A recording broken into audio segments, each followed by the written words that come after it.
러시아도 실패했다. 중국도 도망쳤다. 이제 남은 건 대한민국뿐이다. 하룻밤 사이 24조 원이 잿더미가 된 사우디아라비아. 절망에 빠진 그들에게 한국은 마지막 희망이었습니다. 하지만 세계 군사 전문가들은 한국의 천물을 보며 고개를 저었습니다. 한국? 북한이나 상대하던 나라가 고작 저 천무 트럭 몇 대로 중동의 최첨단 미사일을 막는다고? 불가능해. 그러나 대한민국은 말이 아닌 실력으로 증명했습니다. 불가능을 가능으로 바꾼 한국 기술진의 피땀 어린 사투, 그리고 천무가 사막 한가운데서 쏘아 올린 기적 같은 승리의 드라마가 지금 펼쳐집니다. 여러분의 한국 최고 댓글 한 줄이 이 영상을 더 많은 외국인에게 보여주는 큰 힘이 됩니다. 감사합니다. 제 이름은 빅토르 안드레이비치입니다. 러시아 국영 방산기업 알마지의 수석 기술 고문이자 지난 35년간 러시아의 하늘을 철통같이 지켜온 S-400의 아버지라 불리는 사람입니다. 제 인생은 완벽했습니다. 명예, 부 그리고 조국에 대한 자부심까지. 적어도 그날 새벽 사막의 정막을 찢는 사이렌 소리가 울리기 전까지는 말입니다. 2025년의 어느 밤, 사우디아라비아 동부 알주바일 공군기지 지하 벙커. 에어컨 돌아가는 소리만이 웅웅거리는 고요한 방에서 저는 막 잠이 들려던 참이었습니다. 하루 종일 사우디 장교들에게 S-400의 우수성을 강의하느라 목이 쉬어 있었지만 기분은 나쁘지 않았습니다. 우리는 사우디와 무려 240억 달러, 한국 돈으로 30조 원이 넘는 천문학적인 방산 계약을 체결했고 저는 그 계약의 1등 공신이었으니까요. 박사님, 이제 은퇴하시면 모스크바 근교에 별장이라도 하나 지으셔야죠. 낮에 제 부하 직원인 알렉세이가 했던 말이 떠올라 피식 웃음이 나왔습니다. 그래, 이번 프로젝트만 성공하면 명예로운 은퇴다. S-400은 이미 시리아에서 성능이 입증되었으니 이번 사우디 배치도 식은 죽 먹기일 거야. 저는 그렇게 믿었습니다. 아니, 의심조차 하지 않았습니다. 위인, 위인. 그때였습니다. 지하 벙커의 두꺼운 콘크리트 벽을 뚫고 귀를 찢는 듯한 공습 경보 사이렌이 울려 퍼졌습니다. 단순한 훈련 상황이 아니었습니다. 훈련 때는 결코 울리지 않는 가장 높은 단계의 코드 레드 경보였습니다. 공습이다. 전원 전투 위치로. 복도에서 다급한 군화 발자국 소리와 고함이 들려왔습니다. 저는 침대에서 벌떡 일어나 겉옷을 걸칠 새도 없이 상황실로 뛰쳐갔습니다. 심장이 쿵쿵거리며 늑골을 때렸습니다. 설마 진짜 공격인가? 후티 반군인가? 아니면 이란? 상황실 문을 열고 들어서자 냉기 서린 공기가 저를 맞이했습니다. 제 부하 직원인 알렉세이가 사색이 된 얼굴로 메인 콘솔 앞에 서 있었습니다. 그의 손은 눈에 띄게 떨리고 있었습니다. 박사님, 오셨습니까? 큰일 났습니다. 호들갑 떨지 마라, 알렉세이. 침착해. 상황 보고해. 저걸 보십시오. 레이더가 미쳤습니다. 알렉세이가 가리키는 대형 스크린을 보는 순간 저는 제 눈을 의심했습니다. 다리에 힘이 풀려 주저앉을 뻔했습니다.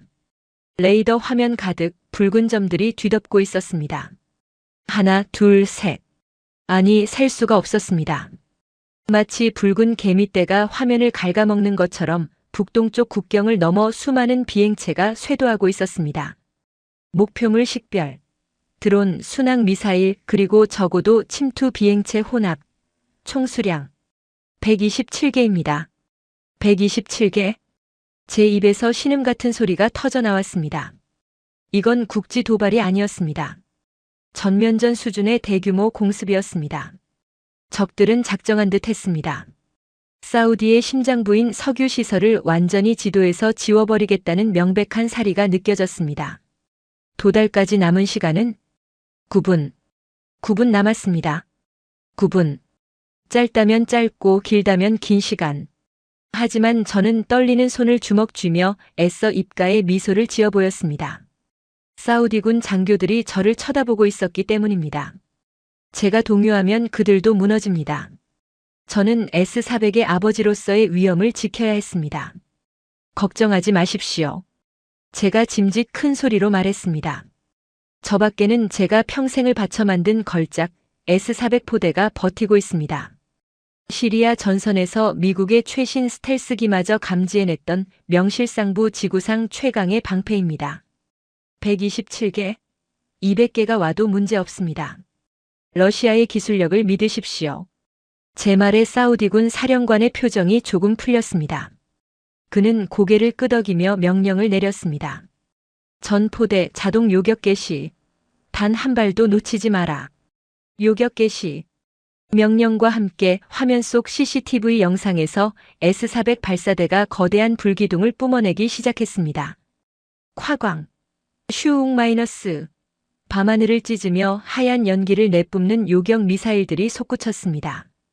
그 모습은 마치 용이 승천하는 것처럼 웅장하고 아름다웠습니다.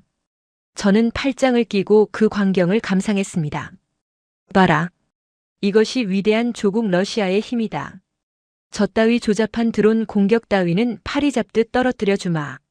첫 1부는 완벽했습니다. 레이더 화면에서 적의 붉은 점들이 하나둘 지워지기 시작했습니다. 10발 격추, 17발 격추, 25발 격추.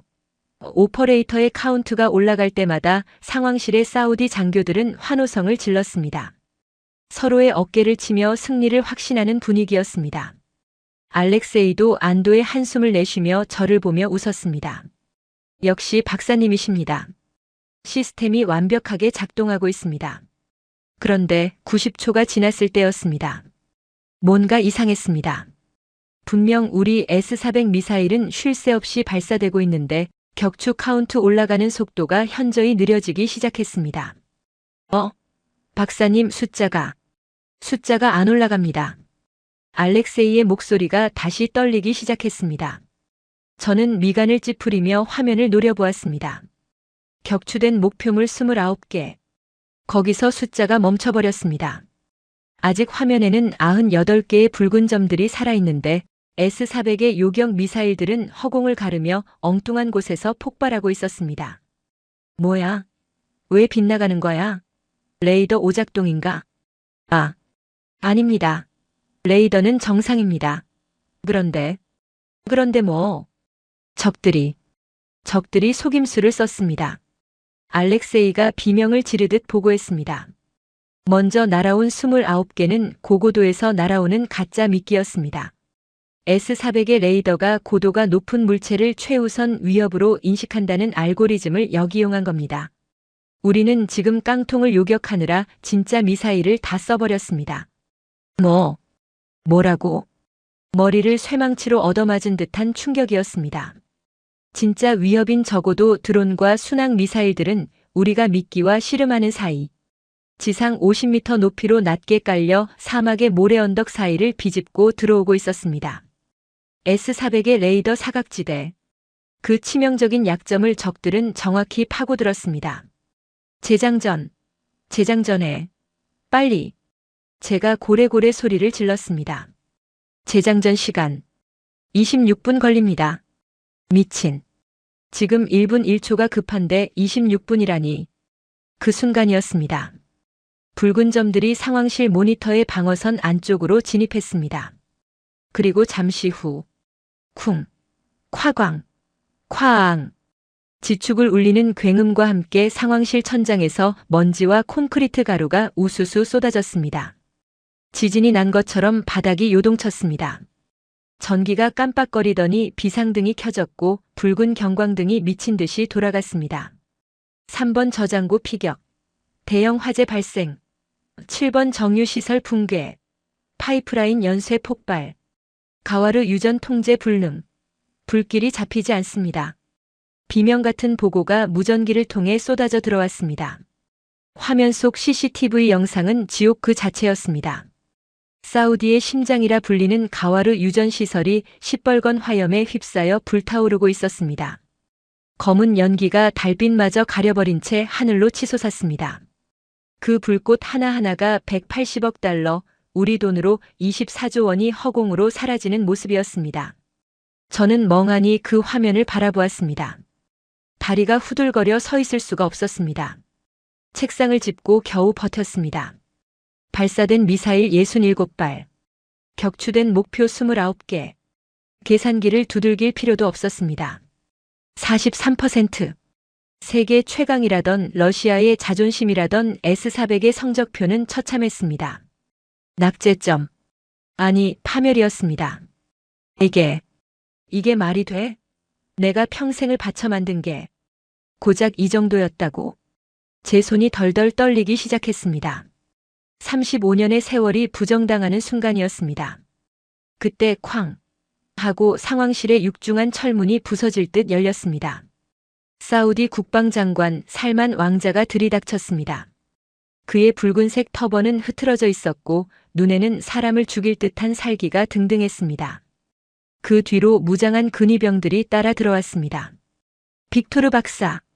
살만 왕자의 목소리는 짐승의 포효 같았습니다. 와, 왕자님. 이건 예기치 못한. 닥치시오. 살만 왕자가 성큼성큼 다가와 제 멱살을 잡을 듯이 위협했습니다. 근위병들이 총구를 저에게 겨누었습니다. 알렉세이는 겁에 질려 책상 아래로 숨으려 했습니다. 내 눈앞에서 90%를 보장한다고 했잖소. 푸틴 대통령과 함께 내 손을 잡고 철통 같은 방어를 약속하지 않았소. 왕자님 진정하십시오. 적들의 공격 패턴이. 진정? 지금 내 나라의 심장이 불타고 있는데 진정하라고. 오늘 밤 날아간 돈이 얼마인지 아시오? 시설 피해만 180억 달러요. 복구하는 데만 1년이 걸린단 말이오. 당신이 자랑하던 그 멍청한 고철 덩어리 때문에 우리 국부가 하룻밤 사이에 잿더미가 되었소. 살만 왕자는 손에 들고 있던 보고서를 제 얼굴에 패대기 쳤습니다. 종이들이 눈처럼 흩날렸습니다. 소프트웨어 문제입니다. 알고리즘을 수정하면. 변명은 집어치워. 당신들 러시아 기술자들 지금 당장 내 눈앞에서 꺼져. 꼴도 보기 싫소. 내일 날이 밝는 대로 계약 파기요. 위약금은커녕 손해배상 청구를 각오하시오. 살만 왕자는 거친 숨을 몰아쉬며 참모에게 소리쳤습니다. 야시르, 당장 대안을 찾아와. 이 멍청한 러시아제 말고 미국 패트리어트든 뭐든 당장 가져오란 말이야. 돈은 얼마가 들어도 상관없다. 당장 내일 밤 또 공격이 오면 우린 끝장이야. 그때 구석에 있던 수석 참모 야시르가 조심스럽게 아주 어렵게 말을 꺼냈습니다. 왕자님, 송구합니다만 미국 패트리어트는 지금 주문해도 생산 라인이 꽉 차서 도입하려면 최소 3년은 기다려야 합니다. 당장 가져올 수 있는 물량이 전 세계에 없습니다. 그럼 어쩌란 말이냐? 이대로 앉아서 당하라는 거냐? 중국은? 중국 놈들 거라도 가져와. 중국산 HQ-9 시스템은 방금 들어온 첩보에 따르면 옆나라 UAE에서도 26% 격추율로 대실패했다고 합니다. 중국 기술진들은 이미 짐 싸서 도망쳤습니다. 빌어먹을. 러시아도 안 돼, 중국도 안 돼, 미국은 없다고 하고. 신이시여, 우리를 버리시는 겁니까? 살만 왕자는 절망에 빠져 머리를 감싸 쥐었습니다. 상황실에는 무거운 침묵만이 감돌았습니다. 밖에서는 여전히 폭발음이 들려오고 있었습니다. 그때 야시르 참모가 태블릿 PC를 조작하더니 조심스럽게 입을 열었습니다. 왕자님, 마지막 방법이 하나 있긴 합니다. 뭐냐? 말해봐라. 납기를 맞출 수 있고 최근 성능이 검증된 나라가 딱 한 곳 있습니다. 어디냐? 프랑스? 영국? 아니요. 한국입니다. 한국? 코리아? 살만 왕자가 미간을 찌푸리며 고개를 들었습니다. 저 역시 귀를 의심했습니다. 한국이라니. 그 조그만 나라가 뭘 안다고. 북한이나 상대하던 그 분단 국가가 이 복잡하고 위험한 중동의 전장에서 뭘 할 수 있다는 말인가? 한국에 천무라는 다연장 로켓 시스템이 있다고 합니다. 최근 개량형은 미사일 요격 기능까지 갖췄다고 하는데 한국 정부에 요청하면 48시간 내에 긴급 수송이 가능할지도 모릅니다. 저도 모르게 헛웃음을 터뜨렸습니다. 비극적인 상황이었지만 너무나 어처구니가 없었기 때문입니다. 참모 양반. 지금 제정신이요? 제가 끼어들었습니다. 천모. 그 트럭 위에 얹어놓은 다연장 로켓 말이요. 그걸로 이 최첨단 미사일들을 막겠다고. 번지수를 잘못 찾아도 한참 잘못 찾았소. 패트리어트 흉내나 낸 짝퉁을 가져와서 뭘 하겠다는 거요? 왕자님, 차라리 미군에게 지원을 요청하십시오. 한국 무기는 장난감입니다. 제 말에 살만 왕자도 동의하는 듯 고개를 저었습니다. 빅토르 박사 말이 맞다. 한국은 전자제품이나 잘 만들지 이런 최첨단 방공 무기는 아직 멀었어. 게다가 검증도 안 된 무기를 어떻게 믿고 맡기나. 하지만 야시르 참모는 물러서지 않았습니다. 왕자님, 하지만 지금 대안이 없습니다. 내일 밤 또다시 127발이 날아오면 우리는 남은 유전시설마저 다 잃게 됩니다. 한국은 납기를 생명처럼 여기는 나라입니다. 그리고 최근 폴란드에서도 대규모 계약을 따냈다고 합니다. 믿져야 본전 아니겠습니까? 살만 왕자는 잠시 침묵했습니다. 그의 눈동자가 흔들렸습니다. 180억 달러의 피해, 불타는 유전, 그리고 국민들의 원성. 그에게는 선택의 여지가 없었습니다. 왕자는 깊은 한숨을 내쉬며 결단을 내렸습니다. 좋다. 지푸라기라도 잡는 심정으로 해보자. 당장 한국 대사관에 연락해. 한국 대통령에게 한라인을 연결하고 가능한 모든 장비를 보내달라고 요청해라. 알겠습니다.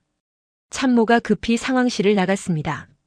저는 팔짱을 끼고 그 뒷모습을 보며 속으로 비웃었습니다. 어리석은 선택이군.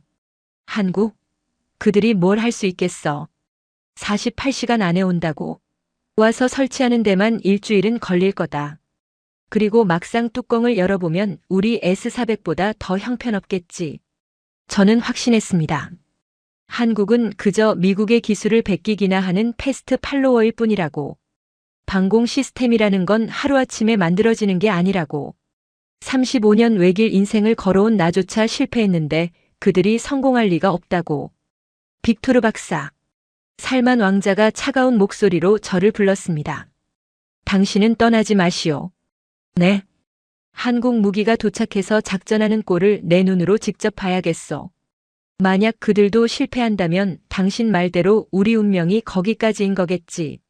하지만 만약 그들이 성공한다면 당신은 내 앞에서 무릎 꿇고 사죄해야 할 거요. 러시아의 기술이 한국보다 못하다는 걸 인정하고 말이요. 그럴 일은 없을 겁니다, 왕자님. 제 목을 걸어도 좋습니다. 저는 자신만만하게 대답했습니다. 천무 따위가 S400을 이긴다니. 지나가던 개가 웃을 일입니다. 하지만 저는 그때 꿈에도 몰랐습니다. 제가 장난감 취급하던 그 한국의 무기가 불과 48시간 뒤 제 35년 인생을 송두리째 부정하고 저를 참담한 패배의 구렁텅이로 몰아넣게 될 줄은 말입니다. 상황실의 붉은 비상등이 여전히 돌아가고 있었습니다. 불타는 사막의 밤. 러시아는 실패했고 중국은 도망쳤습니다. 이제 사우디아라비아, 아니 중동 전체의 운명이 저 멀리 동쪽 끝 작은 나라 대한민국의 손에 넘어갔습니다. 과연 한국은 이 절망적인 상황을 뒤집을 수 있을까요? 아니면 제 예상대로 국제적인 망신만 당하고 돌아가게 될까요? 역사의 수레바퀴는 이제 막 새로운 챕터로 넘어가고 있었습니다. 다음 날 아침 알주바일 기지는 거대한 장례식장 같았습니다. 태양은 떠올랐지만 불타오르는 가와르 유전의 검은 연기가 하늘을 뒤덮어 대낮인데도 세상은 잿빛이었습니다. 매캐한 기름 타는 냄새가 벙커 안까지 스며들어 코를 찔렀습니다. 그 냄새는 바로 패배의 냄새이자 180억 달러가 허공으로 사라진 돈 냄새였습니다. 저는 짐을 싸고 있었습니다. 옷가지 몇 벌과 S400 관련 기술 문서들을 가방에 쑤셔 넣으며 분노와 수치심에 치를 떨었습니다. 고작 한 번의 실패로 나를 내치다니. 두고 보자. 한국 놈들이 와서 망신당하는 꼴을 내 눈으로 똑똑히 보고 비웃어주며 떠나주마. 놀랍게도 한국은 연락을 받은 지 불과 24시간 만에 반응했습니다. 보통 국가 간의 무기 거래나 파병은 국회 비준이다 뭐다 해서 몇 달이 걸리는 게 상식입니다. 그런데 한국은 달랐습니다. 마치 전쟁이 난 자기 나라 일인 것처럼 전광석화처럼 움직였습니다. 저녁 노을이 질 무렵 기지 관제탑에서 무전이 들려왔습니다. 접근하는 미확인 기체 다수. 피하 식별 확인. 대한민국 공군입니다. 저는 활주로로 나갔습니다. 저 멀리 서쪽 하늘에서 거대한 수송기들이 모습을 드러냈습니다. C-17 글로브 마스터. 미제 수송기였지만 그 꼬리 날개에는 선명한 태극 마크가 그려져 있었습니다. 한 대, 두 대, 세 대. 총 4대의 대형 수송기가 굉음을 내며 활주로에 착륙했습니다. 램프가 열리자마자 저는 제 눈을 의심했습니다. 보통은 짐을 내리고 인원 점검을 하느라 한두 시간은 좋게 걸립니다. 러시아군은 그랬습니다. 느긋하게 담배 한 대 피우고 시작하죠. 하지만 한국인들은 달랐습니다. 수송기 바퀴가 멈추기도 전에 램프가 열리기 시작하더니 군복을 입은 기술진들이 개미떼처럼 쏟아져 나왔습니다. 빨리빨리. 1호기 하역 시작해. 레이더 위치 좌표 A-3 구역으로 전송. 통신팀. 위성 링크 지금 바로 연결해. 5분 내로 끝낸다. 선두에 선 사람은 강철우 대령이었습니다. 어제 살만 왕자가 말했던 그 한국군 지휘관이었습니다. 작지만 다부진 체격, 구릿빛 피부, 그리고 먹이를 노리는 매처럼 날카로운 눈매. 그는 도착하자마자 마중 나온 사우디 장교와 악수만 짧게 나누고는 곧바로 현장을 지휘하기 시작했습니다. 의전, 환영식, 그런 건 안중에도 없었습니다. 저는 팔짱을 끼고 멀리서 그들을 지켜봤습니다. 제 옆에는 부하 알렉세이가 서 있었습니다. 박사님, 저 사람들 뛰어다닙니다. 뭐? 보십시오. 걷는 사람이 한 명도 없습니다. 전부 뛰고 있습니다. 알렉세이의 말대로였습니다. 한국 기술진과 군인들은 미친 듯이 뛰어다녔습니다. 지게차를 기다릴 시간이 아까운지 무거운 장비 박스를 두 사람이 짊어지고 나르기도 했습니다.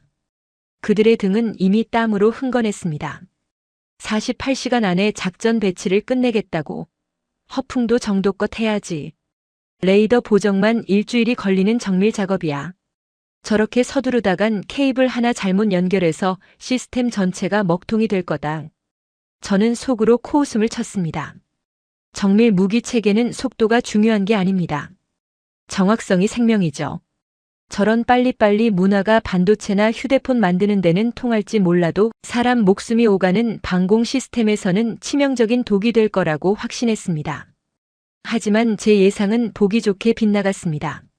한국인들은 잠도 자지 않았습니다. 밥도 서서 먹었습니다. 김밥인지 주먹밥인지 모를 것을 한 손에 들고 다른 손으로는 키보드를 두드렸습니다. 밤새 망치 소리와 용접 불꽃이 사막의 밤을 밝혔습니다. 러시아 기술진 200명이 투입되어 6개월 동안 끙끙대며 했던 작업을 한국인 37명이 달라붙어 해치우고 있었습니다. 그리고 다음 날 아침, 기적 같은 일이 벌어졌습니다. 사막의 모래바람 속에 4개의 포대가 완벽하게 자리를 잡고 위성 안테나를 돌리고 있었습니다. 42시간, 만 이틀도 되지 않는 시간에 그들은 시스템 설치를 끝내버린 겁니다. 괴물들인가? 알렉세이가 질린다는 표정으로 중얼거렸습니다. 러시아에서는 상상도 할 수 없는 속도였습니다. 저는 애써 태어난 척했습니다. 등줄기에 식은땀이 흘렀지만 인정하기 싫었습니다. 설치는 빨리 할 수 있지. 공구리 치고 나사 조이는 거야 노가다니까. 하지만 중요한 건 성능이야. 껍데기만 번지르르 하면 뭐해. 소프트웨어가 엉망이면 고철 덩어리일 뿐이야. 그날 오후 저는 한국군이 배치한 천무포대를 직접 확인하러 갔습니다. S-400이 있던 명당 자리를 밀어내고 그 자리에 한국산 트럭들이 서 있었습니다. 실물을 가까이서 본 순간 저는 참았던 실수를 터뜨리고 말았습니다. 푸하하. 뭐야 저게? 이봐 알렉세이, 저거 보이냐? 네 박사님. 좀 작네요. S-400은 웅장했습니다. 발사대 높이만 7m가 넘고 레이더 차량은 집채만 했죠. 보는 것만으로도 적을 압도하는 세계 최강의 위압감이 있었습니다. 그런데 천무는 그냥 평범한 8륜 트럭 위에 네모난 쇳덩이 상자 하나 얹어놓은 게 다였습니다. 미사일 발사관도 밖으로 노출되지 않아 얼핏 보면 이삿짐 센터 트럭이나 택배 트럭처럼 보였습니다. 초라했습니다. 빈약했습니다. 저런 걸로 127발의 최첨단 미사일을 맞겠다고. 이봐요 강 대령. 제가 비아냥거리는 말투로 트럭 바퀴를 발로 툭툭 차며 강 대령에게 다가갔습니다. 그는 트럭 밑에서 무언가를 점검하다가 기어 나왔습니다. 얼굴에 검은 기름때가 묻어 있었지만 눈빛만은 형형하게 빛나고 있었습니다. 러시아에서 오신 빅토르 박사님이시군요. 이게 다요? 장난감 트럭 몇 대 가져와서 중동의 하늘을 지키겠다고. 사우디 왕자님이 이 꼴을 보면 기절하시겠소. 이건 전쟁터지 공사장 배달 현장이 아니오. 강 대령은 장갑을 벗으며 저를 똑바로 쳐다봤습니다. 그의 목소리는 낮고 차분했지만 묘한 힘이 실려 있었습니다. 빅토르 박사님, 무기는 덩치로 싸우는 게 아닙니다. 실력으로 싸우는 겁니다. 뭐라고요? S400은 크고 강해 보이죠? 인정합니다. 훌륭한 시스템입니다. 하지만 그 거대한 덩치 때문에 둔합니다. 한번 자리 잡으면 이동하는데 반나절, 미사일 다 쏘고 재장전하는데 30분이나 걸리죠? 현대전에서 30분이면 이미 아군은 전멸하고 전쟁 끝난 뒤입니다. 그가 천무 발사대를 툭 치며 말을 이었습니다. 이 녀석은 다릅니다. 미사일 12발을 다 쏘고 나서 3분이면 도망갈 수 있고 5분이면 재장전 끝납니다. 쏘고 튀고 다시 쏘고. 적들이 우리 위치를 파악하기도 전에 우리는 이미 다른 곳에서 불을 뿜습니다. 작다고 무시하다가는 큰 코 다칠 겁니다. 건방지군. 저는 얼굴이 화끈거렸습니다. 감히 30년 경력의 나에게 방공 시스템의 대가인 나에게 훈계를 해? 러시아의 거대함과 중후함을 둔하다고 표현하다니. 이건 모욕이었습니다. 재장전 5분? 말은 청산유수구만. 그건 훈련장에서나 가능한 수치요. 실전은 다르오.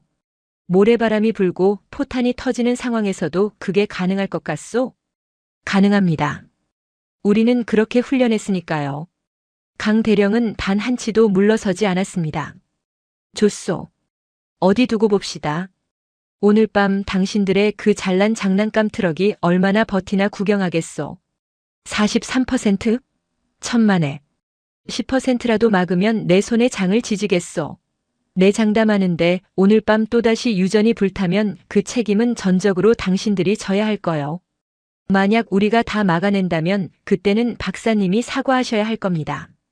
한국의 기술력을 무시한 것에 대해서요. 그럴 일은 없을 거요. 저는 씩씩거리며 돌아섰습니다. 하지만 등 뒤에서 느껴지는 강 대령의 시선이 묘하게 서늘했습니다. 마치 승패를 이미 알고 있는 사람의 눈빛 같았습니다. 그는 저를 이기려 드는 게 아니라 그저 자신의 임무에만 집중하고 있었습니다. 그 태도가 저를 더 불안하게 만들었습니다. 그날 밤 11시, 사우디군 상황실. 저는 구경꾼 자격으로 하지만 속으로는 한국의 처참한 실패를 고대하며 구석자리에 앉아 있었습니다. 살만 왕자도 불안한 표정으로 모니터를 응시하고 있었습니다. 그의 손은 깍지를 낀 채 하얗게 질려 있었습니다. 180억 달러를 날린 악몽이 아직 생생했기 때문입니다. 상황실 중앙에는 강철우 대령이 헤드셋을 끼고 앉아 있었습니다. 그의 좌우에는 한국군 오퍼레이터들이 일사불란하게 키보드를 두드리고 있었습니다. 통신 체크 완료. 레이더 동기화 정상. 전포대 전투준비 태세 완료. 한국어 교신이 오갔습니다. 저는 통역기를 통해 그들의 대화를 들었습니다. 목소리에 떨림이 없었습니다. 긴장감은 있었지만 공포는 없었습니다. 과연 한국 무기가 통할까? 러시아 것도 안 됐는데. 저 작은 트럭으로 뭘 한다고. 사우디 장군들이 수군거렸습니다. 그들도 반신반의하는 눈치였습니다. 그때 붉은색 경광등이 다시 돌기 시작했습니다. 사이렌이 울렸습니다. 적기 출현. 방위 0-3-0. 거리 200km. 레이더 화면에 붉은 점들이 뜨기 시작했습니다. 하나, 둘, 열, 스물. 100. 순식간에 화면을 뒤덮은 붉은 점들. 수량. 127개. 사흘 전과 동일합니다. 오퍼레이터의 비명 같은 보고. 적들은 잔인했습니다. 우리가 무너졌던 그 패턴 그대로 똑같은 물량으로 똑같은 시간에 다시 공격해온 것입니다. 적어도 드론, 순항 미사일, 그리고 고고도 가짜 미끼까지. S400의 레이더를 바보로 만들고 43%라는 치욕적인 숫자를 남겼던 그 악몽의 조합이었습니다. 강 대령, 준비됐나? 살만 왕자가 자리를 박차고 일어나 소리쳤습니다. 강 대령은 뒤도 돌아보지 않고 침착하게 마이크를 잡았습니다. 걱정 마십시오. 예상했던 시나리오입니다. 예상했다고? 전포대 자동 교전 모드 활성화. 목표물 식별 시작. 저는 속으로 카운트다운을 셌습니다. 하나, 둘, 셋. 이제 S400처럼 가짜 미끼에 속아서 엉뚱한 하늘의 미사일을 날리겠지. 높은 고도에 있는 미끼들을 먼저 무는 순간 너희는 끝장이다. 저 밑바닥으로 기어들어오는 드론들에게 당할 거야. 화면 속에서 한국의 천무 레이더가 목표물들을 스캔하기 시작했습니다. 그런데 뭔가 달랐습니다. S400은 스캔하는 데만 5초가 걸렸습니다. 그 5초 동안 적들은 수 킬로미터를 날아옵니다. 하지만 천무는 목표물 식별 완료. 소요 시간 0.8초. 뭐? 0.8초? 제가 저도 모르게 소리쳤습니다. 사람이 눈을 깜빡이는 시간보다 빠르게 127개의 표적 성질을 전부 분석해버린 겁니다. 그리고 이어진 한국군의 교신 내용은 저를 경악하게 만들었습니다. 우선순위 재설정. 고도 10km 이상 비행체는 미끼로 판명. 교전 대상에서 제외한다. 뭐라고? 제외한다고? 제 심장이 쿵 내려앉았습니다. 러시아 S400은 저 미끼들을 최우선 위협으로 간주했습니다. 그래서 귀한 요격 미사일을 거기에 다 쏟아부었습니다. 그런데 한국의 알고리즘은 단 0.8초 만에 저것들이 가짜라는 걸 간파하고 과감하게 버린 겁니다. 1순위 타격 목표 설정. 적어도 침투 중인 자폭 드론 70기. 2순위 팝업 기동 중인 순항 미사일 40기. 정확했습니다. 소름 끼치도록 정확했습니다. 진짜 우리를 아프게 했던 유전시설을 타격했던 그 진짜 위협들만 골라내어 조준하고 있었습니다. 이건 우연일 거야. 운이 좋았던 거야. 저는 식은땀을 흘리며 중얼거렸습니다. 하지만 그것은 운이 아니었습니다. 한국은 지난 70년간 북한이라는 교활한 적과 대치하며 그들의 속임수와 기만 전술을 뼛속까지 연구해 온 나라였습니다. 가짜와 진짜를 구분하는 능력, 그것은 한국군에게는 생존 본능과도 같은 것이었습니다. 교전 거리 진입.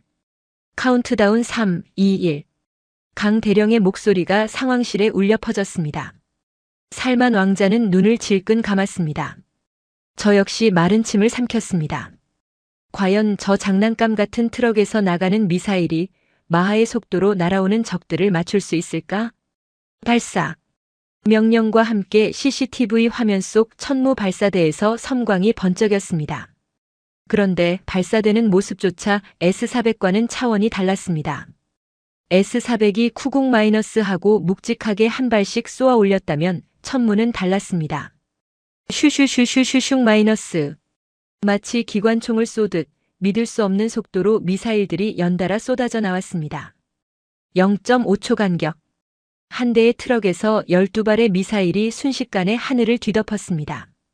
4대의 트럭에서 발사된 48발의 요격 미사일이 밤하늘에 거대한 불꽃의 그물을 만들었습니다. 그것은 요격이 아니라 하늘을 향해 쏟아붓는 강철의 비였습니다.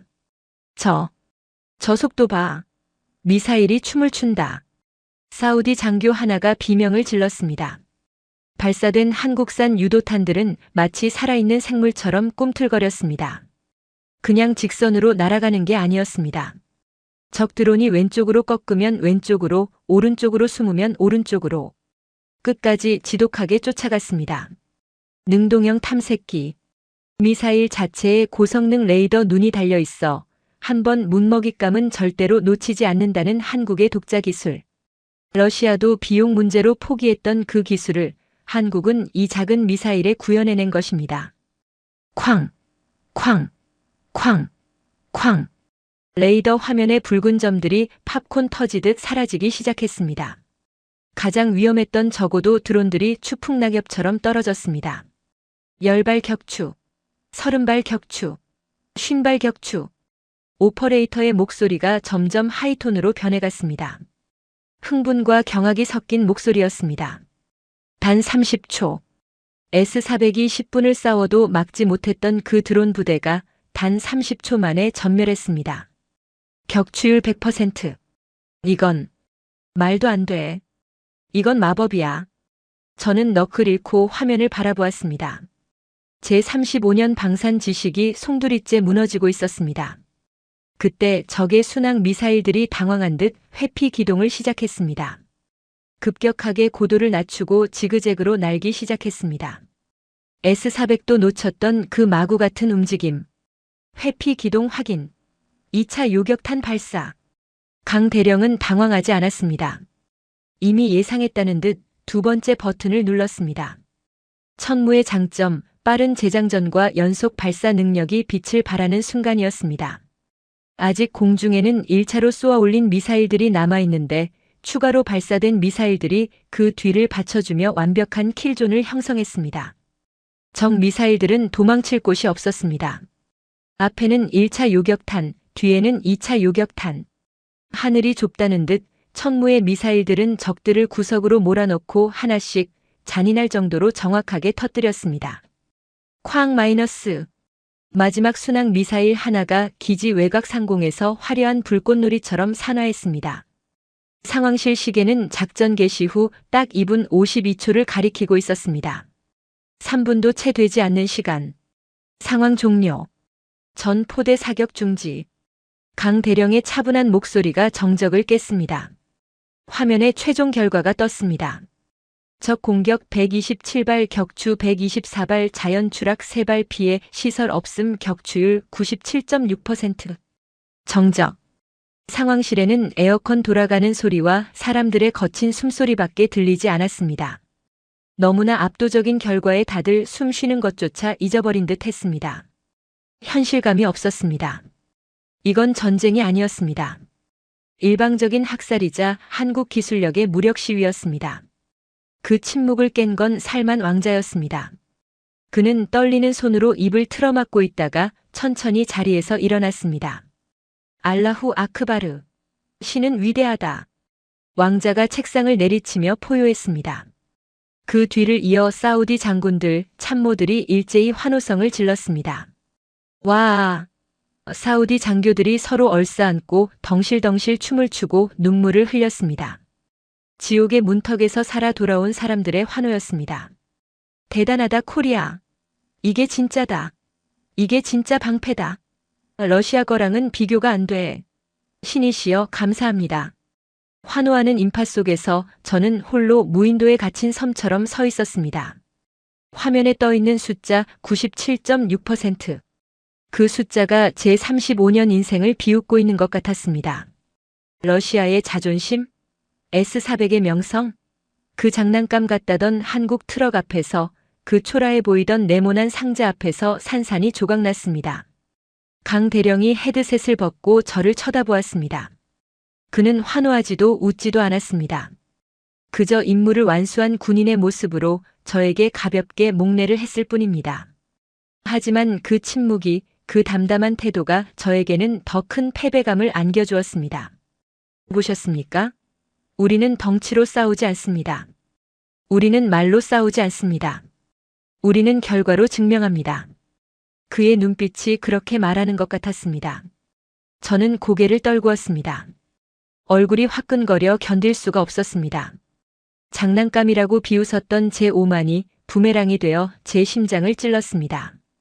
그날 밤 사막의 밤하늘은 그 어느 때보다 맑았습니다. 유전의 불길은 치솟지 않았고 사우디의 석유는 안전하게 지켜졌습니다. 그 평화를 지켜낸 건 거대한 제국의 S-400이 아니었습니다. 동방의 작은 나라 대한민국에서 날아온 작고 단단한 트럭 천무였습니다. 하지만 이것은 끝이 아니었습니다. 이 기적 같은 3분의 전투는 전 세계 방산 시장을 뒤흔드는 거대한 태풍의 서막에 불과했습니다. 러시아와 중국이 독식하던 중동의 무기 시장, 그 철옹성 같던 벽이 무너져 내리고 있었습니다. 그리고 그 틈으로 412억 달러라는 거대한 돈다발이 한국을 향해 굴러가기 시작했습니다. 상황실의 환호성이 잦아들 무렵 살만 왕자가 천천히 제게 다가왔습니다. 그의 얼굴에는 조금 전의 불안과 공포는 온데간데 없고 냉혹한 군주의 위엄만이 남아 있었습니다. 그는 제 앞에 서서 제가 앉아있던 의자의 등받이를 손으로 짚었습니다. 빅토르 박사. 네. 왕자님. 저는 고개를 들 수 없었습니다. 43%라는 성적표를 들고 있던 저에게 97.6%라는 한국의 성적표는 사형선고나 다름없었으니까요. 내가 어제 당신에게 했던 말 기억하오? 한국이 성공하면 당신이 무릎 꿇고 사죄해야 할 것이라고 했지. 살만 왕자의 목소리는 차분했지만 그 안에 담긴 분노는 용암처럼 뜨거웠습니다. 하지만 사과는 필요 없어. 당신의 사과가 불타버린 우리 유전을 되돌려 놓을 수는 없으니까. 왕자는 손가락으로 출구를 가리켰습니다. 나가시오. 그리고 당신 내 그 세계 최강이라는 고철 덩어리들도 당장 내 땅에서 치우시오. 운송비는 러시아가 부담해야 할 거요. 왕자님, 하지만 계약상 위약금이. 제가 마지막 자존심을 걸고 항변하려 하자 왕자가 비웃음을 터뜨렸습니다. 위약금? 지금 180억 달러를 날려먹고 위약금 소리가 나오? 국제재판소에 가고 싶다면 얼마든지 하시오. 나는 전 세계 언론의 S400이 얼마나 무능했는지, 그리고 한국의 천무가 얼마나 위대했는지 생중계로 증언할 테니까. 저는 입을 다물었습니다. 더 이상 할 말이 없었습니다. 그것은 협박이 아니라 팩트였으니까요. S400의 실패가 공식적으로 만천하에 드러나는 순간 러시아 방산의 미래는 끝장입니다. 차라리 조용히 물러나는 게 그나마 남은 자존심을 지키는 길이었습니다. 저는 비틀거리며 상황실을 빠져나왔습니다. 등 뒤에서 한국군과 사우디군이 작전 성공을 축하하며 나누는 웃음소리가 들려왔습니다. 그 소리가 마치 제 등 뒤에 꽂히는 화살처럼 아팠습니다. 복도 끝 자판기 앞에서 강철우 대령이 캔커피를 마시고 있었습니다. 그는 승리의 주역임에도 불구하고 들뜨거나 흥분한 기색 없이 그저 묵묵히 밤하늘을 바라보고 있었습니다. 저는 그에게 다가갔습니다. 묻고 싶었습니다. 도대체 비결이 뭐냐고. 우리가 35년 동안 못한 걸 당신들은 어떻게 해낸 거냐고. 강 대령. 그가 고개를 돌려 저를 보았습니다. 그리고 가볍게 목례를 했습니다. 고생하셨습니다, 박사님. 고생이라니. 비꼬는 거요? 아닙니다. 진심입니다. 박사님이 만드신 S400이 있었기에 저희도 그것을 목표로 삼고 여기까지 올 수 있었으니까요. 선의의 경쟁자로서 드리는 말씀입니다. 그의 겸손함이 저를 더 비참하게 만들었습니다. 차라리 욕을 하거나 비웃어주면 마음이 편할 텐데 그는 끝까지 예의를 갖추었습니다. 하나만 묻읍시다. 아까 그 0.8초의 판단.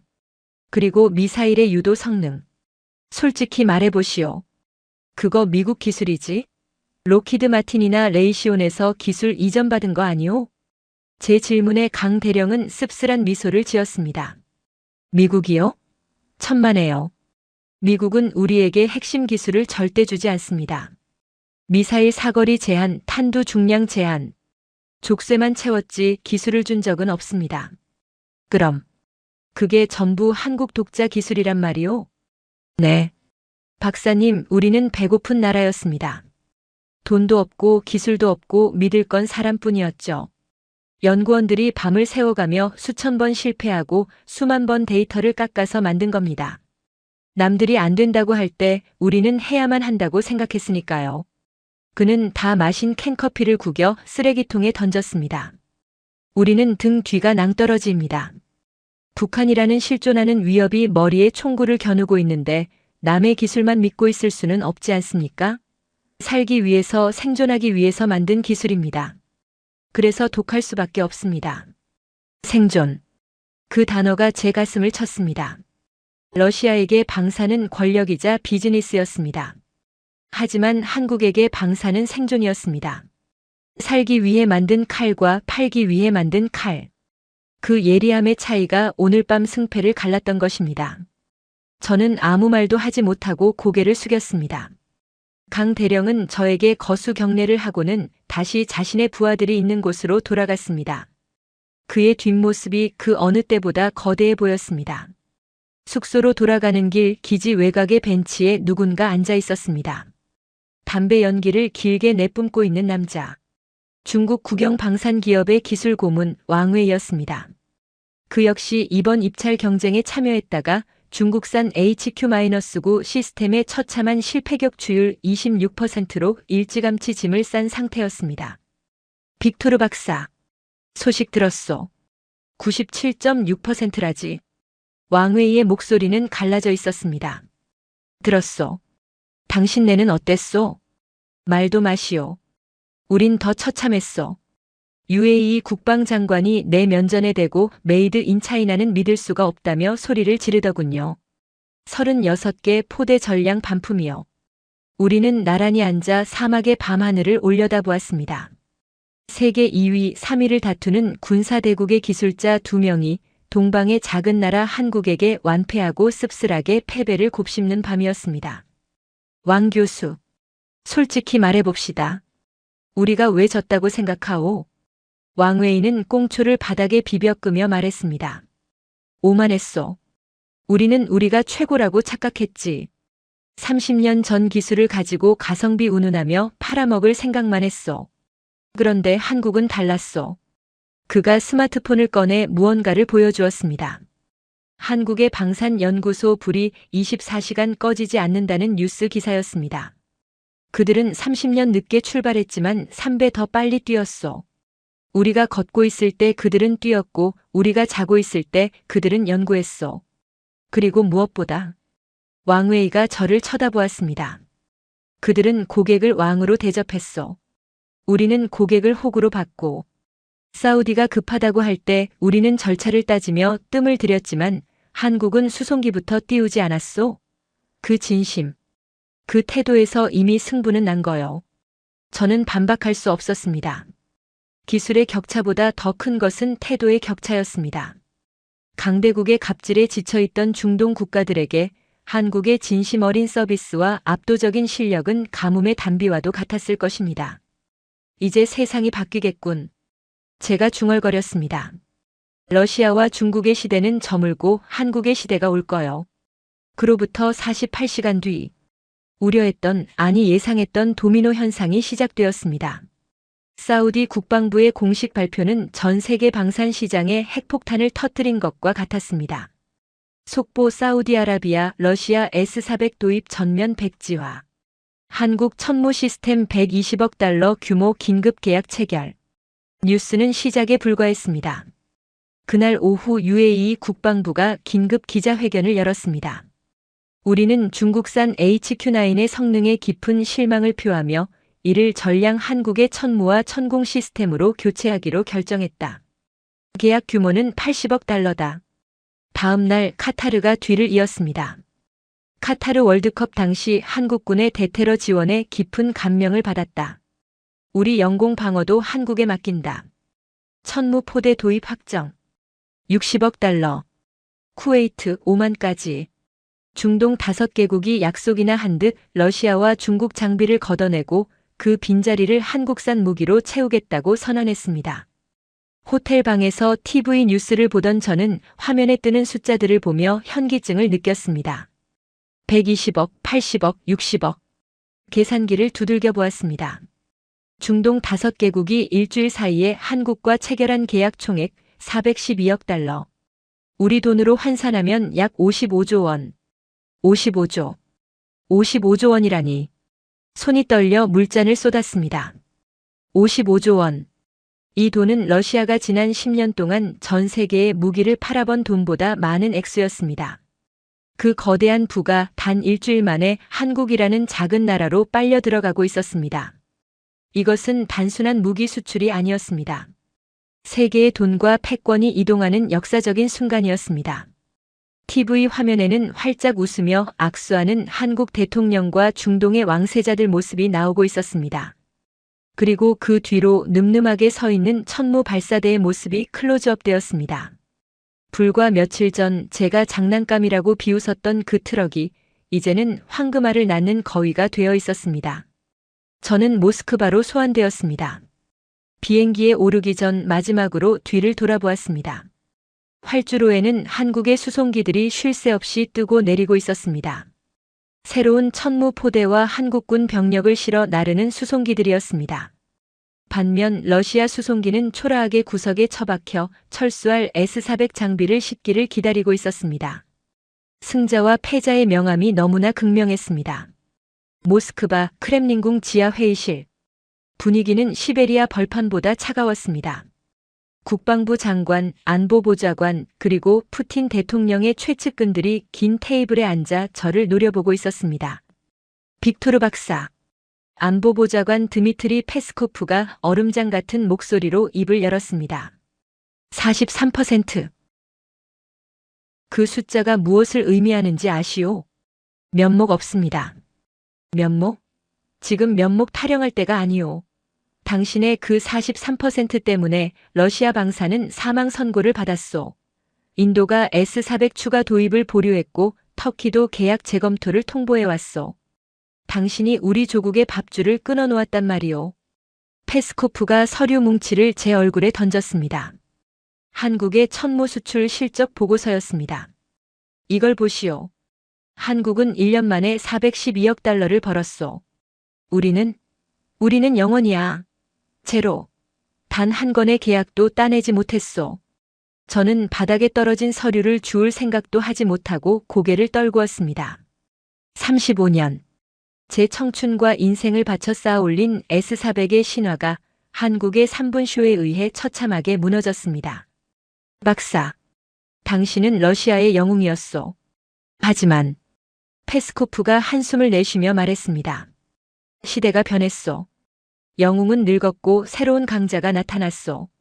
우리는 그걸 인정하지 않았기에 패배한 것이오. 그는 자리에서 일어나 창밖을 바라보았습니다. 대통령 각하의 뜻이오. 당신에게 책임을 묻지 않겠소. 대신 조용히 물러나시오. 명예로운 은퇴라는 형식은 갖춰드리리다. 하지만 다시는 방산업계에 발을 들이지 마시오. 당신의 시대는 끝났으니까. 당신의 시대는 끝났다. 그 말이 사형 선고처럼 제 가슴에 박혔습니다. 회의실을 걸어 나오는 제 발걸음은 천근만근 무거웠습니다. 복도에 걸린 러시아의 국기가 오늘따라 힘없이 축 늘어져 보였습니다. 건물 밖으로 나오자 모스크바의 차가운 눈바람이 얼굴을 때렸습니다. 저는 주머니에서 스마트폰을 꺼내 뉴스를 검색했습니다. 여전히 메인 화면은 한국의 방산 잭팟 소식으로 도배되어 있었습니다. K방산 3개를 제패하다. 폴란드에 이어 중동까지 싹쓸이. 한국형 아이언돔 천무. 가성비와 성능 모두 잡았다. 세계가 놀란 한국의 기술력, 24시간 잠들지 않는 연구소의 기적. 댓글들을 읽어보았습니다. 전 세계 네티즌들이 한국을 찬양하고 있었습니다. 한국 무기가 최고다. 러시아, 중국 거품이 빠졌다. 작지만 강한 나라 코리아. 저는 씁쓸한 미소를 지었습니다. 인정할 수밖에 없었습니다. 제가 자만하고 러시아가 과거의 영광에 취해 잠들어 있을 때 한국은 깨어 있었습니다. 그들은 생존을 위해 칼을 갈았고 그 칼은 세상 그 어떤 방패보다 날카로웠습니다. 412억 달러. 단순한 돈이 아니었습니다. 그것은 한국이 흘린 피땀의 가격이자 미래를 향한 입장권이었습니다.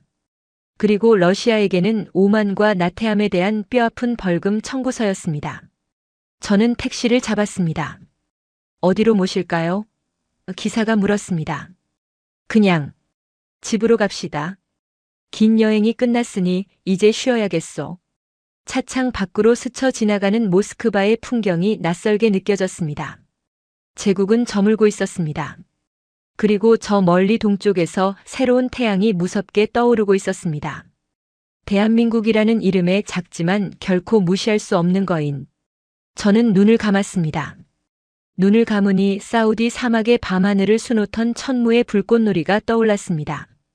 그 압도적이고 아름다웠던 97.6%의 기적. 비록 적의 무기였지만 기술자로서 경의를 표하지 않을 수 없었던 완벽한 퍼포먼스. 강대령. 당신들이 이겼소. 마음속으로 패배를 인정하자 오히려 마음이 편안해졌습니다. 이제 저는 역사의 뒤안길로 사라지지만 한국이 만들어갈 새로운 역사는 계속 지켜보고 싶다는 생각이 들었습니다. 그들이 어디까지 갈지, 또 어떤 기적을 보여줄지. 패배한 노병의 마지막 호기심이었습니다. 은퇴 후의 삶은 시베리아의 겨울처럼 고요하고 차가웠습니다. 모스크바 외곽의 낡은 별장에서 저는 세상과의 인연을 끊은 채 지냈습니다. 매일 아침 눈을 뜨면 습관처럼 뉴스를 틀었지만 방산 관련 소식이 나오면 채널을 돌렸습니다. 특히 한국이라는 단어가 들리면 심장이 덜컥 내려앉았기 때문입니다. 하지만 세상은 저를 가만히 두지 않았습니다.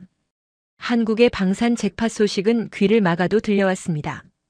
폴란드의 천무 288대 수출, 루마니아 자주포 계약, 호주 장갑차 사업 선정. 제가 35년간 쌓아온 러시아의 텃밭들이 하나둘씩 한국산 무기로 채워지고 있다는 소식은 잊고 싶었던 패배감을 매일 아침 상기시켰습니다. 은퇴한 지 딱 6개월이 되던 어느 날 우편함에 두툼한 봉투 하나가 꽂혀 있었습니다. 발신지는 대한민국 서울. 발신인은 대한민국 국방부 장관이었습니다. 존경하는 빅토르 안드레이비치 박사님. 오는 10월 서울에서 열리는 ADX 2026 서울 국제 항공우주 및 방위산업 전시회에 박사님을 귀빈으로 모시고 싶습니다. 과거 경쟁자였으나 방공 시스템의 거장이신 박사님의 고견을 듣고 싶습니다. 초청장이었습니다. 그것도 저를 패배의 구렁텅이로 몰아넣은 적국이나 다름없는 한국에서의 초청. 처음에는 찢어버리려 했습니다. 나를 조롱하려고 부르는 건가? 패장의 얼굴을 구경거리로 삼겠다는 건가? 하지만 봉투 안에 동봉된 작은 쪽지 하나가 제 마음을 흔들었습니다. 박사님이 닦아놓으신 길 위에서 우리가 어디까지 왔는지 보여드리고 싶습니다. 마이너스 강철우 준장 올림. 강철우. 사막의 밤 그 기적 같은 3분을 지휘했던 그 대령.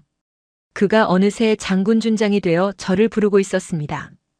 비웃음이나 조롱이 아닌 존경과 확인의 메시지였습니다. 궁금했습니다. 도대체 그 작은 나라가 어떻게 1년 만에 세계를 제패했는지. 사막에서의 97.6%가 단순한 우연이 아니었음을 그들의 본진에 가서 직접 확인하고 싶었습니다. 그래야만 제 35년의 패배를 온전히 받아들이고 미련 없이 떠날 수 있을 것 같았습니다. 일주일 뒤 저는 서울행 비행기에 몸을 실었습니다. 인천공항에 내리자마자 느낀 첫인상은 속도였습니다. 모든 것이 빨랐습니다. 수속도, 사람들의 걸음걸이도, 도로 위를 달리는 차들도. 러시아의 느긋함과는 차원이 다른 무서울 정도의 역동성이 공기 중에 가득했습니다.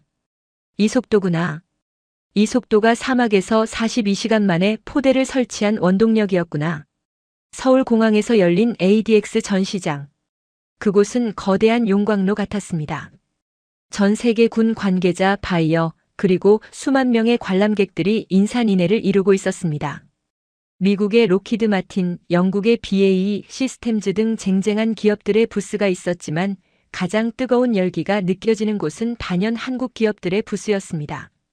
저는 인파를 헤치고 한화에어로스페이스 부스로 향했습니다. 그리고 그곳에서 1년 전 사막에서 봤던 그 장난감 트럭을 다시 마주했습니다. K239 천모. 화려한 조명을 받으며 위풍당당하게 서 있는 천모.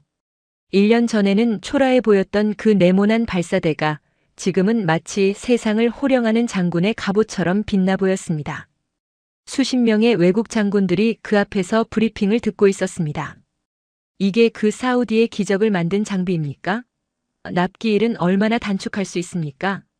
우리나라 지형에서도 가동이 가능합니까? 질문이 쏟아졌습니다. 그들은 더 이상 한국 무기를 가성비로 보지 않았습니다. 게임 체인저로 보고 있었습니다. 저는 천무의 차가운 강철 표면을 손으로 쓸어보았습니다. 매끄러웠습니다.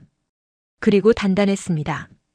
이 쇳덩어리 안에 127개의 표적을 0.8초 만에 분석하는 인공지능이 숨쉬고 있다는 사실이 새삼경이로웠습니다. 박사님. 등 뒤에서 묵직하고 익숙한 목소리가 들렸습니다. 돌아보니 어깨에 별 하나를 단 강철우 준장이 서 있었습니다. 군복은 칼같이 다려져 있었고 1년 전 사막의 먼지를 뒤집어 쓰고 있던 야전 지휘관의 모습 대신 대한민국의 국방을 책임지는 장군의 위엄이 서려 있었습니다. 오셨군요. 기다리고 있었습니다. 강 장군이 거수경례를 했습니다.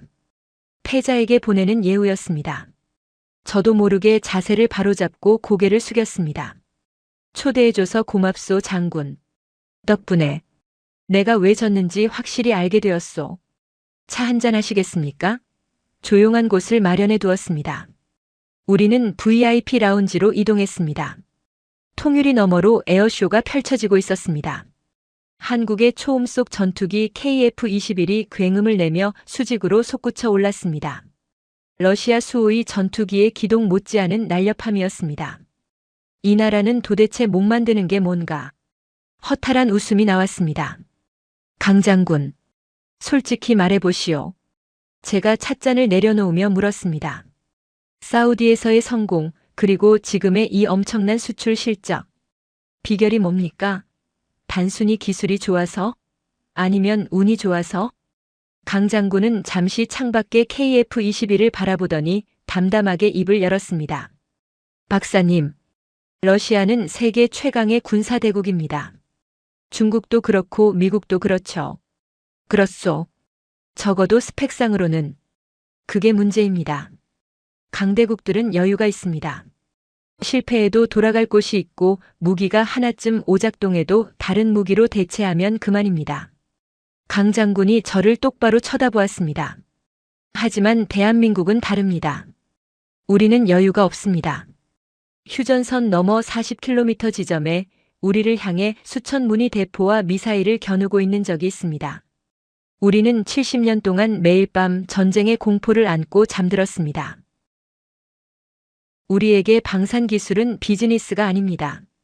생존입니다. 미사일 요격률 97%? 남들은 대단하다고 하지만 우리는 만족 못합니다. 뚫린 3% 때문에 내 가족이 죽을 수 있으니까요. 우리는 100%가 아니면 안 되는 나라입니다. 머리를 한 대 얻어맞은 기분이었습니다.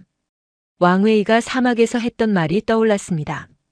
그들은 북한이라는 미친 개랑 마주보고 30년 동안 칼을 갈았다. 그 말이 맞았습니다. 러시아의 기술자들은 연구실에서 커피를 마시며 이 정도면 충분해라고 생각할 때 한국의 기술자들은 이걸로는 부족해, 뚫리면 다 죽어라는 절박함으로 밤을 새웠던 것입니다. 그 절박함의 차이. 그것이 43%와 97%의 차이를 만든 결정적인 연료였습니다. 절박함이라. 우리가 잊고 있었던 단어로군요. 제가 씁쓸하게 웃었습니다. S400을 개발할 때 나도 젊었을 땐 그랬어. 조국을 지켜야 한다는 사명감에 불타올랐지. 하지만 어느 순간부터 우리는 세계 최강이라는 타이틀에 취해 나태해졌어. 오만이 우리의 눈을 가린 거요. 박사님의 잘못이 아닙니다. 역사의 흐름일 뿐입니다. 아니요. 패배를 인정해야 발전이 있는 법. 나는 졌소, 강 장군. 당신들의 그 치열함에 그리고 그 간절함에 완벽하게 졌소. 저는 자리에서 일어났습니다. 더 이상 이곳에 머무를 이유가 없었습니다. 확인하고 싶었던 것을 모두 확인했으니까요. 돌아가면 후배들에게 전해주겠소.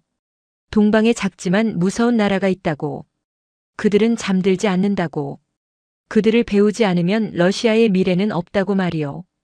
강 장군이 저를 배웅하기 위해 일어섰습니다. 그때 라운지 TV에서 뉴스 속보가 흘러나왔습니다. 속보 사우디 천무 추가 도입 결정. 한국과 차세대 요격 시스템 공동 개발 선언. K방산 올해 수출 목표 300억 달러 조기 달성. 세계 3위 진입 눈앞. 화면 속에서 한국 대통령과 사우디 왕세자가 손을 맞잡고 웃고 있었습니다. 그리고 그 아래 자막으로 방산 한류라는 글자가 지나갔습니다. 세계의 돈과 힘이 한국으로 쏠리고 있었습니다. 거스를 수 없는 대세였습니다. 전시장 밖으로 나오자 서울의 가을 하늘이 시리도록 푸르렀습니다. 광장에는 한국의 아이들이 견학을 와서 천무 앞에서 사진을 찍고 있었습니다. 와, 우리 거다. 멋있다. 아이들의 해맑은 웃음소리. 저 아이들은 알까요? 자신들이 누리는 이 평화가 강 장군 같은 사람들이 밤새워 만든 저 강철 트럭 덕분이라는 것을. 강 장군이 제 차 문을 열어주며 마지막 인사를 건넸습니다. 박사님 건강하십시오. 언젠가 통일된 대한민국에서 그때는 군복 벗고 소주나 한잔 하시죠.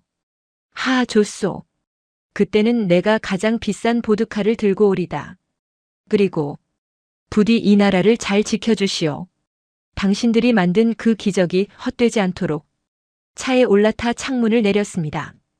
강 장군은 차가 멀어질 때까지 부동자세로 거수 경례를 하고 있었습니다. 백미러로 보이는 그의 모습이 점점 작아졌지만 제 마음속에 남은 그의 존재감은 태산처럼 거대했습니다. 공항으로 가는 길, 차창 밖으로 스쳐 지나가는 한강의 풍경을 바라보았습니다. 불과 70년 전 전쟁으로 모든 것이 파괴되었던 나라. 원조를 받지 않으면 굶어 죽던 세계 최빈국. 그 나라가 이제는 세계의 하늘을 지키는 방패를 만들어 팔고 있습니다. 이것은 기적이 아닙니다. 피와 땀으로 쌓아 올린 너무나도 당연한 결과였습니다. 비행기가 이륙했습니다. 발 아래로 보이는 서울의 불빛들이 보석처럼 반짝였습니다. 저는 주머니에서 수첩을 꺼냈습니다. 그리고 35년 동안 간직해온 S400의 설계도 스케치가 그려진 페이지를 찢었습니다. 천천히 아주 잘게 찢었습니다. 종이 조각들이 제 손안에서 부서졌습니다. 잘 가라, 나의 시대여. 그리고 환영한다, 새로운 영웅들의 시대여. 미련은 없었습니다. 오히려 홀가분했습니다. 제가 틀렸다는 것을 인정하는 순간 저는 비로소 35년의 짐을 내려놓을 수 있었습니다. 러시아는 졌지만 인류의 방패는 더 튼튼해졌습니다. 한국이라는 걸출한 대장장이가 나타났으니까요. 비행기 모니터에 비행 경로가 표시되었습니다. 서울에서 모스크바까지. 하지만 제 마음의 경로는 과거에서 미래로 향하고 있었습니다. 저는 이제 늙은 기술자로 돌아가 손자에게 들려줄 이야기가 하나 더 생겼습니다. 사막의 밤하늘을 수놓았던 그 아름다운 불꽃, 그리고 그 불꽃을 쏘아 올린 작지만 위대한 나라 대한민국에 대한 이야기를 말입니다. 눈을 감자 강철우 장군의 단단한 눈빛이 떠올랐습니다. 그리고 귓가에 맴도는 그의 말. 우리는 물러설 곳이 없습니다. 그 절박함이 대한민국을 지키는 한 이 나라는 결코 무너지지 않을 것입니다. 저 빅토르 안드레이비치 S400의 아버지는 이제 역사의 뒤안길로 사라집니다. 하지만 제 패배를 통해 증명된 대한민국의 승리는 역사책의 가장 빛나는 페이지에 기록될 것입니다. 충성. 존경하는 인생 선배님들, 그리고 제가 세상에서 가장 사랑하고 의지하는 우리 뷰티풀 코리아의 어르신들. 오늘 저와 함께 떠난 대한민국 천무의 통쾌한 승리 이야기 가슴 뜨겁게 보셨나요? 사막의 모래바람 속에서도 백발백중으로 적을 요격하는 우리 기술을 보면서 저는 가슴 한구석이 뻥 뚫리는 듯한 시원함과 함께 왠지 모를 뭉클함에 코끝이 시큰해졌습니다. 그런데 선생님, 혹시 그거 아시나요? 오늘 이야기 속에 나온 저 대단한 무기들, 세계가 감탄하는 대한민국의 기술력, 그리고 55조 원이 넘는 수출 잭팟. 이 모든 기적의 진짜 주인공이 누구인지 말입니다. 그건 밤새워 연구한 과학자들도 아니고 서류 도장을 찍은 높은 분들도 아닙니다. 바로 지금 이 작은 화면 너머에서 침침한 눈을 비비며 제 부족한 이야기를 들어주고 계신 선생님들, 바로 당신입니다. 저는 압니다. 굳이 말씀하지 않으셔도 저는 다 알고 있습니다. 선생님들이 어떤 세월을 건너오셨는지, 어떤 눈물로 이 메마른 땅을 적시며 살아오셨는지 말입니다. 오늘 영상에 나온 저 늠름한 천무가 서 있는 그 사막, 사우디아라비아. 그곳은 사실 선생님들의 피와 땀이 가장 먼저 스며든 곳이기도 합니다. 기억나시나요? 내 새끼들만큼은 나처럼 배골케 하지 않겠다며 우리도 한번 잘 살아보자며 가족을 뒤로하고 그 뜨거운 열사의 땅으로 떠나셨던 우리 아버님들. 살이 타들어가고 숨이 턱턱 막히는 50도의 더위 속에서도 오직 고향에 있는 처자식 생각 하나로 버티며 모래바람 섞인 밥을 드셨던 그 시절을요. 어디 그뿐인가요? 독일의 지하 수천 미터 캄캄한 탄광에서 목숨을 걸고 석탄을 캐셨던 분들. 말도 안 통하는 낯선 땅 병원에서 굳은 일 마다하지 않고 환자들을 돌보며 외화를 벌어오셨던 분들. 밤새 돌아가는 공장 미싱 앞에서 졸린 눈을 비비며 조금만 더를 되내셨던 우리 어머님들. 그때 선생님들이 흘리신 그 눈물과 땀방울이 모여서 한강의 기적을 만들었고 오늘날 전 세계가 우러러보는 방산 강국 대한민국의 단단한 주춧돌이 되었습니다. 그러니 오늘 이 천무의 승리는 100% 선생님들의 승리입니다. 저 강철우 장군이 쏘아 올린 미사일에는 선생님들의 청춘과 희생이 연료처럼 타오르고 있는 것입니다. 2026년 새해가 밝았습니다. 시간이 참 빠르지요? 엊그제 같은데 벌써 또 한 해가 가고 새해가 왔다니. 가끔은 야속하기도 하고 거울 속에 비친 흰머리가 낯설게 느껴지기도 하실 겁니다. 내 청춘이 언제 이렇게 흘러갔나 싶어 마음 한구석이 허전하실 수도 있겠지요. 하지만 선생님, 너무 서글퍼하지 마세요. 선생님들의 시간은 그냥 흘러간 게 아닙니다. 이 나라 구석구석, 그리고 저희 자식들의 삶 속에 거름이 되어 꽃을 피웠습니다. 저희 세대가 이렇게 전쟁 걱정 없이, 가난 걱정 없이 따뜻한 아파트에서 편안하게 지낼 수 있는 건 전적으로 선생님들이 저희 대신 고생해 주신 덕분입니다. 선생님들이 흘길을 걸어주셨기에 저희가 꽃길을 걷고 있습니다. 그래서 저는 선생님들만 생각하면 늘 감사하고 또 죄송합니다. 저희는 조금만 힘들어도 투정 부리고 세상 탓하기 바쁜데 선생님들은 그 모진 세월을 묵묵히 견뎌내셨으니까요. 그 크신 사랑과 희생을 다 알지도 못하고 살갑게 고맙습니다. 말 한마디 제대로 못해드린 것 같아 늘 마음이 빚진 것처럼 무겁습니다. 부디 못난 저희들을 용서해 주시고 지금이라도 제 진심 어린 감사를 받아주세요. 이제 새롭게 시작하는 2026년에는요. 제가 딱 한 가지만 간곡하게 부탁드릴게요. 제발 이제는 아끼지 마세요. 평생 가족 위해 자식 위해 아끼는 게 버릇이 되셨잖아요. 좋은 거 있으면 자식 입에 먼저 넣어주고 나는 찬밥 드시고 따뜻한 옷 있으면 자식 입히고 나는 기운 옷 입으시고 이제 그러지 마세요. 제발요. 날씨가 많이 춥습니다. 난방비 아깝다고 보일러 끄고 전기장판 하나에 의지해서 주무시지 마세요.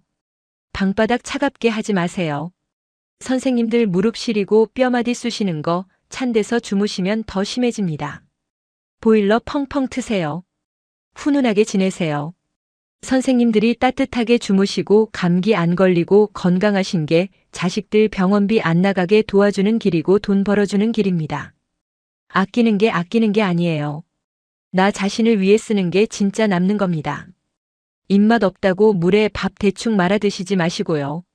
시장 가셔서 제일 싱싱한 과일, 제일 맛있는 고기 사서 드세요. 이 비싼 걸 내가 어떻게 먹나 하지 마시고 내가 이 정도 먹을 자격 있다 하고 당당하게 드세요. 선생님들은 그럴 자격이 차고 넘치시는 분들입니다. 대한민국을 만드신 분들이잖아요.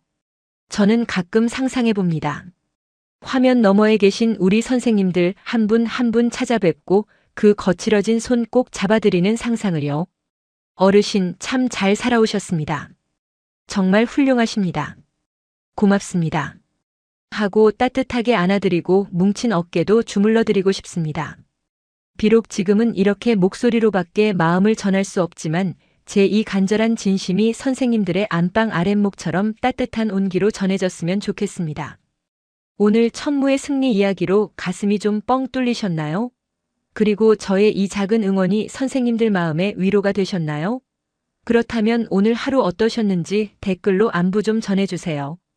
오늘 날씨가 참 춥더라. 점심에 김치찌개 먹었다. 시간 참 빠르다. 아무거나 좋습니다. 나도 옛날에 사우디 다녀왔지 하시는 무용담도 좋고 새해 복 많이 받아라 하시는 덕담도 좋습니다. 타자 치기 힘드시면 그냥 점 하나만 찍어주셔도 하트 이모티콘 하나만 보내주셔도 저는 다 알아듣습니다. 선생님들이 살아계시다는 흔적, 저와 소통하고 있다는 그 느낌만으로도 저는 너무 기쁘고 힘이 나거든요. 저도 혼자 영상 만들다 보면 가끔 외롭고 지칠 때가 있는데 선생님들이 남겨주시는 댓글 하나하나가 저에게는 산삼보다 더 좋은 보약입니다. 사랑하는 나의 영웅 선생님들. 2026년 새해에는 아픈 곳 싹 낫고 지난 근심 걱정 다 눈 녹듯 사라지기를. 자식들도 다 잘 풀리고 집안의 웃음꽃만 만발하기를. 그리고 무엇보다 몸과 마음이 평안하시기를 제가 매일매일 기도하겠습니다. 다시 한번 큰절 올리는 마음으로 새해 인사 올립니다. 새해 복 세상에서 제일 많이 트럭으로 받으세요. 그리고 부디 아프지 말고 밥 잘 챙겨 드시고 따뜻하게 주무세요. 오래오래 건강하게 제 곁에 계셔 주셔야 제가 더 재미있는 대한민국 이야기 많이 들려드리죠. 진심으로 존경하고 감사하고 또 사랑합니다. 오늘 밤도 세상에서 가장 따뜻하고 행복한 꿈 꾸세요. 지금까지 선생님들의 영원한 말동무이자 친구이고 싶은 뷰티풀 코리아였습니다. 감사합니다. 세계를 놀라게 한 대한민국 다음 영상에서도 계속됩니다. 감사합니다.